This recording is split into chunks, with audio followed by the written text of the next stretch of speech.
চলো টেস্ট করা যাক পৃথিবীর রেয়ার চকলেট। এই চকলেটের দাম হচ্ছে $500, তাতে তুমি পাবে মাত্র একটা বার। এটা ট্রাই করা যাক। এটার দাম হলো $12, আর বছরে এটা 20,000টা তৈরি হয়। এটার নাম্বার হলো 8,785। আর একটা আমরা খেয়ে নিয়েছি। চিয়ার্স। খুব ডার্ক। হ্যাঁ। আমার ঠাকুমার ভালো লাগে। $15 চকলেট তৈরি হয়েছে হাইস্ট কোয়ালিটির মাচা দিয়ে। এক্সট্রা $3 দিলে বেটার র্যাপার পাবে। ও দাঁড়াও, আমি ভাবিনি এটা সবুজ হবে। এটা কি পোকা? চিয়ার্স। আমি খুবই কনফিউজ। এটা তো চকলেটের মতো খেতেই নয়। $16 চকলেট যা বারবান হুইস্কি ব্যারেলের মধ্যে কয়েক মাস ধরে ছিল। এটা খেলে কি নেশা হয়ে যাবে? চিয়ার্স। এখন অবধি এটা আমার সব থেকে ভালো লাগে। হ্যাঁ, ফ্লেভারটা ফিল করতে পারবে, মনে হবে অনেক ফ্লেভার। $23 চকলেট, আর এটা তৈরি হয়েছে ট্রান্সলুসেন্ট কোকোয়া পট দিয়ে।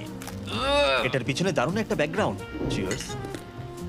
এখনো পর্যন্ত এটাই সেরা লাগছে। এর আফটার টেস্টটা খুব ভালো। $40 চকলেট। ও ওয়াও।